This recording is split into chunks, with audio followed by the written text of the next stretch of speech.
तो external sector and international institution के part 2 में आपका स्वागत है। कुछ डिटेल मेरे बारे में and important instruction regarding this lecture पता है, तो इसलिए पहला क्वेश्चन आपके सामने बोला कि इनविजिबल एक्सपोर्ट मींस एक्सपोर्ट। अब हमें अभी हमने पिछले डिस्कस किया था पिछले लेक्चर में कि दो टाइप का है ना। तो शुरू से मैं बताता हूँ। देखो, एक होता है बैलेंस ऑफ पेमेंट, जो किसी भी कंट्री का जो टोटल इकोनॉमिक ट्रांजेक्शन है वो रिफ्लेक्ट करता है, जिसमें दो अकाउंट आता है, करेंट अकाउंट और कैपिटल अकाउंट। ठीक है।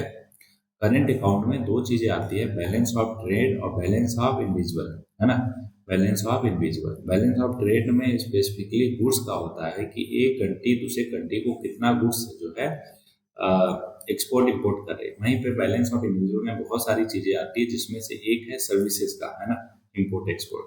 तो यहाँ पे हमसे पूछा है इनविजिबल एक्सपोर्ट क्या है, सर्विसेज का। करेक्ट जवाब हो जाएगा सर्विसेज का एक्सपोर्ट इंपोर्ट को क्या बोलते हैं, इनविजिबल एक्सपोर्ट बोलते हैं। इट इनकम्पासेस इनटेंजिबल सर्विसेज जैसे कि फाइनेंशियल सर्विस, सॉफ्टवेयर और IT services, consulting services, tourist services और transportation services and others which do not involve the physical movement of goods across the border। अगला है free trade zone is where. तो free trade zone ऐसा zone होता है जहां पर जो एक्साइज ड्यूटी है ना वो नहीं लगती, है ना। आप फ्रीली जो है अपना सामान बेच सकते हो विदाउट एनी एक्साइज ड्यूटीज। तो करेक्ट जवाब है चारों में से, देखो कौन सा दिख रहा है एक्साइज ड्यूटी से रिलेटेड। चौथा दिख रहा है कि industries are free from excise duty और प्रोड्यूस फॉर द एक्सपोर्ट। एक डेजिग्नेटेड एरिया है फ्री ट्रेड जोन, जहां पर goods can be imported, exported और reexported without being subjected to custom duties या फिर अदर टैक्सेस। इसका मतलब हुआ कि industry located in a free trade zone can produce goods for export without having to pay any excise duty. Free trade zone क्या है, often used by multinational corporation to set export-oriented manufacturing facility. This is because free trade offer a number of advantage, जैसे कि cost saving होता है, simplified proceeding और access skill labour मिल जाते हैं आसानी से। अगला है the government of India has replace फेरा। मैंने पिछले लेक्चर में बताया, इसको फेमा 1999 से रिप्लेस किया गया, है ना। फेरा कब आया था, 1973-74 में आया था। एकदम क्लियर है क्या, फेरा और फेमा। अब इन दोनों में डिफरेंस क्या है वो हम देख लेते हैं। ठीक है। डेट मैंने बता ही दिया कब से एप्लीकेबल हुआ, ये भी डेट दिया है, ये 1 जून से हुआ और इफेक्ट में आया 1 जनवरी 1974 से। अब रीजन क्या था रिप्लेस करने के लिए फेरा को फेमा से, ये था, देखो आपको पता है कि आफ्टर एलपीजी रिफॉर्म्स, है ना, हमें बहुत सारी रिस्ट्रिक्शन हटानी पड़ी सच दैट का हम वर्ल्ड कनेक्ट कर पाए, वर्ल्ड से, है ना, दुनिया से कनेक्ट कर पाए। तो रूल्स एंड रेगुलेशन ऑफ फेरा ऑन फॉरेन एक्सचेंज क्या था, कंजर्वेटिव और रिस्ट्रिक्टिव था। जबकि अप्रोच इन फेमा एक्ट में क्या है, फॉरेन एक्सचेंज के प्रति फ्लेक्सिबल है। फेमा में जो डिफिनेशन है ऑथराइज पर्सन का, उसको ब्रॉड किया गया और उसमें बैंक्स को भी इंक्लूड किया गया। वहीं पे under FERA no provision were made for IT, मतलब इंफॉर्मेशन टेक्नोलॉजी, जबकि provision on IT were introduce कब, फेमा में इंट्रोड्यूस किया गया। Violation of provision of FERA has been consider a criminal offence. FERA में क्या था, क्रिमिनल ऑफेंस था, बट फेमा में उसको क्या कर दिया, सिविल ऑफेंस कर दिया कि अगर आप वायलेट करते हो इसके प्रोविजन को तो। और फेरा के according individual should obtain permission from RBI carry करने के लिए फॉरेक्स ट्रांजेक्शन, जबकि फेमा में ऐसा सच प्री अप्रूवल या permission of RBI required to carry out forex transaction नहीं है ना। तो ये सारे डिफरेंसेस है बिटवीन फेरा एंड फेमा, होपफुली आपको ध्यान में रहेगा। अगला है नाथुला रीओपन इन 2006 और trans border trade between India और, करेक्ट जवाब है चाइना, इंडिया और चाइना। तो देखो हमारे सिक्किम है ना और उधर तिब्बत, ठीक है, इन दोनों के बीच में एक पास है जिसको नाथुला पास बोला जाता है, जो इंडिया और चाइना के बॉर्डर को कनेक्ट करते हैं फॉर ट्रांस बॉर्डर ट्रेड के लिए। अभी खोला गया कब, 2006 में। 1962 में जब युद्ध हुआ था किसके साथ, चाइना के साथ, तो उसको बंद कर दिया गया था। लेकिन 2006 में trans border trade between India और चाइना के लिए ओपन कर दिया गया। Reopening of Nathula was a significant event in India China relationship. It was seen as a sign of improved relation between two country. जो पास है has been become an import trade route between India और China. और ठीक है, आगे बढ़ते हैं next question पे। कुछ फैक्ट नाथुला के बारे में, कितना हाइट है उसका, एल्टीट्यूड, हाई मोटरेबल पास है ना, अप्रैल टू नवंबर में क्या है, ओपन रहता है, बाकी टाइम नहीं रहता। पश्मीना वूल, कारपेट्स और हैंडीक्राफ्ट जो है ये है मेनली ट्रेड होता है थ्रू नाथुला पास। अगला है एंट्री पोर्ट ट्रेड का मतलब क्या होता है। एंट्री पोर्ट ट्रेड का मतलब होता है कि गुड्स इंपोर्टेड फॉर एक्सपोर्ट, है ना। कुछ कंट्री जैसे सिंगापुर एक स्ट्रेटेजिक लोकेशन पे है, तो इसलिए क्या करता है, वो सोल पर्पज है उसका कि वो सामान को इंपोर्ट करता है किसके लिए, एक्सपोर्ट करने के लिए। The goods are not consume in the importing country और they are not subjected to same tariff और taxes as goods that are imported for domestic consumption. मतलब जो डोमेस्टिक कंजम्पशन के लिए इस्तेमाल की जाने वाली इंपोर्ट चीजें हैं ना, उन पे अलग टैरिफ लगता है, और जिसको ओनली फॉर एक्सपोर्ट पर्पज के लिए लाता है उस पर कम टैक्सेस लगता है।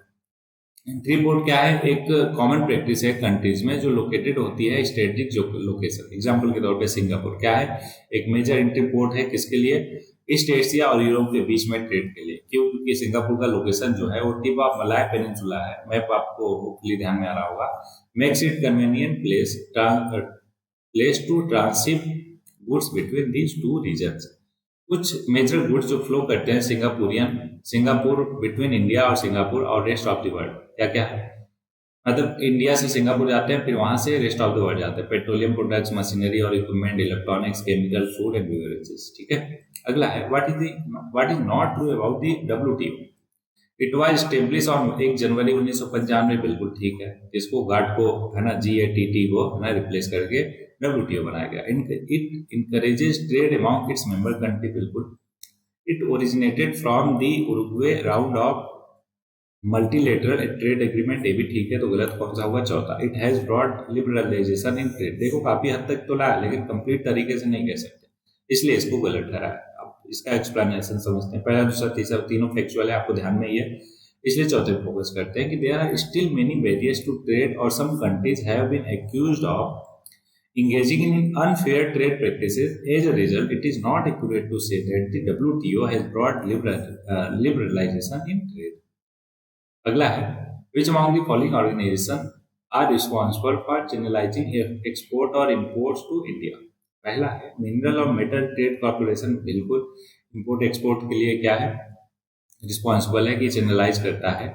ऐसा कैसे, इसमें बहुत सारे आ जाते हैं, मेटल्स, है ना, मिनरल्स, ये सारा कुछ नाम से लग रहा। और एग्जिम बैंक नाम ही है उसका, एक्सपोर्ट इंपोर्ट बैंक, है ना, तो ये तो ऑब्वियस है, डायरेक्टली रिस्पॉन्सिबल है।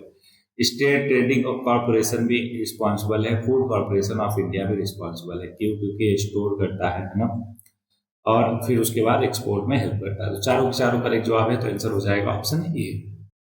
इसका एक्सप्लेनेशन देखते हैं। देखिए कि MMTC जो है एक गवर्नमेंट ओन कॉर्पोरेशन है जो स्टेब्लिश किया गया था इतने में, इन्वॉल्व है in import and export of wide range of commodity, जैसे कि मिनरल्स, मेटल्स, केमिकल्स और फर्टिलाइजर। वहीं पे दूसरा भी करेक्ट है, बता ही दिया, इसका डेट ध्यान में रखना, 1982। फाइनेंशियल असिस्टेंट देता है एक्सपोर्टर और इम्पोर्टर को। तीसरा भी बिल्कुल करेक्ट है कि STC, है ना, STC क्या है, ऊपर हमने देखा, state trading corporation. Government owned corporation है, स्टेब्लिश किया गया था 1956 में, involve in the import and export of wide range of commodity, जैसे टी, कॉफी, स्पाइसेस और टेक्सटाइल। चौथा भी करेक्ट है, FCI 1965 में स्टेब्लिश हुआ था, जो इन्वॉल्व है प्रोक्योरमेंट, स्टोरेज और डिस्ट्रीब्यूशन ऑफ फूड ग्रेन्स। अगला, सुपर 301 इज रिलेटेड टू, तो करेक्ट जवाब है इंटरनेशनल ट्रीटी, नहीं एटॉमिक एक्सप्लोजन, नहीं ह्यूमन राइट, नहीं blockage in free trade. Correct जवाब है ऑप्शन डी। किसका है, अमेरिका का, है ना। तो अमेरिका का सुपर 301 एक प्रोविजन है यूएस ट्रेड एक्ट ऑफ 1974 का, जो अलाउ करता है यूएस गवर्नमेंट को कि वो इम्पोज कर पाए trade sanction on countries that are deemed to be engaging in unfair trade practices, ठीक है, इतना बस ध्यान रखना है आपको। अगला है loan and grants for the improvement of infrastructure of state in India have been given by which one of the following institution. तो करेक्ट जवाब है वर्ल्ड बैंक। वर्ल्ड बैंक जो है बहुत सारी चीजों के लिए, है ना, उसमें इंप्रूवमेंट ऑफ इंफ्रास्ट्रक्चर भी शामिल है, उसके लिए लोन देता है ना। अब wide range of project including road, railway, power plants और टेलीकम्युनिकेशन में हेल्प किया है। यहाँ पर कुछ वर्ल्ड बैंक द्वारा फंडेड प्रोजेक्ट है इंडिया में, जैसे skill India mission, clean India mission, national Ganga river basin project, प्रधानमंत्री ग्राम सड़क योजना, नेशनल रूरल लिवलीहुड्स प्रोजेक्ट्स, और साथ में इतने सारे हैं, है ना। क्या ICDS national AIDS control support project, MSME growth, Sarva Shiksha Abhiyan, green national highways corridor project और नेशनल न्यूट्रिशनल मिशन, ये सारा कुछ क्या है, वर्ल्ड बैंक फंडेड प्रोजेक्ट्स है इंडिया में। अगला क्वेश्चन आपके सामने, under the WTO obligation it is not necessarily to reduce subsidies in India agriculture sector. बिल्कुल गलत है। क्यों? क्योंकि वो बार बार बोलता है कि नहीं रिड्यूस करो रिड्यूस करो। ठीक है। अगला है कि इंडिया एक डेवलपिंग नेशन है। बिल्कुल करेक्ट बात है। तो दूसरा करेक्ट, पहला गलत। क्यों? देखो WTO ऑब्लिगेशन जो है एग्रीमेंट ऑन एग्रीकल्चर, ये जरूरी है इंडिया के लिए रिड्यूस करना सब्सिडीज किसमें? एग्रीकल्चर सेक्टर में। डेवलपिंग कंट्री जैसे India must cut total aggregate measure of support, है ना भाई, इतना परसेंट। ये ध्यान में रखने की जरूरत नहीं। क्यों? क्योंकि पुराना डेटा है ना, तो इसलिए बस ध्यान में रखिए कि WTO का एग्रीमेंट ऑन एग्रीकल्चर क्या है। एक ट्रीटी है जो नेगोशिएट करता है, नेगोशिएट हुआ था during Uruguay round of general agreement on tariff and trade, जिसको रिप्लेस करके WTO बनाया गया। Officially ratify 1994 at Marrakesh Morocco, becoming effective in 1995। फिर क्या नाम हो गया WTO का? मतलब इसका GATT का WTO। अगला है अंडर AOA मतलब agreement on agriculture, developing country they are required to fulfil their reduction commitment by इतना और डेवलपिंग कंट्री बाय इतना। हाउएवर मतलब यहाँ पे क्या है? डेवलप्ड कंट्री होगा ऊपर, है ना। ये डेवलप्ड कंट्री 2000 तक और डेवलपिंग कंट्री 2004 तक। हाउएवर लिस्ट डेवलप्ड कंट्री पे वो एग्जेम्प्ट किया गया था कोई भी रिडक्शन करने से। WTO agreement on agriculture encompasses 3 aspect, क्या क्या? मार्केट एक्सेस, डोमेस्टिक सपोर्ट और एक्सपोर्ट सब्सिडी, है ना। बाकी कहानी है, आप क्या कर सकते हो, चाहो तो एक बार अच्छे से पढ़ सकते हो इनको। ठीक है। एक्सपोर्ट सब्सिडी ये चौथा हो गया। अब ये पॉइंट ध्यान में रखना है कि developing country benefit from special और differential treatment including food security, stock provision और एग्जेम्पशन फॉर इन्वेस्टमेंट और इनपुट सब्सिडीज। तो बस इस लेक्चर में इतने ही क्वेश्चन थे। होपफुली आपको सारे क्वेश्चन बहुत ही बेहतर ढंग से क्लियर होंगे। आज के लिए कोट है कि I can't give you a formula for success, but I can give you the formula for failure, which is try to please everybody।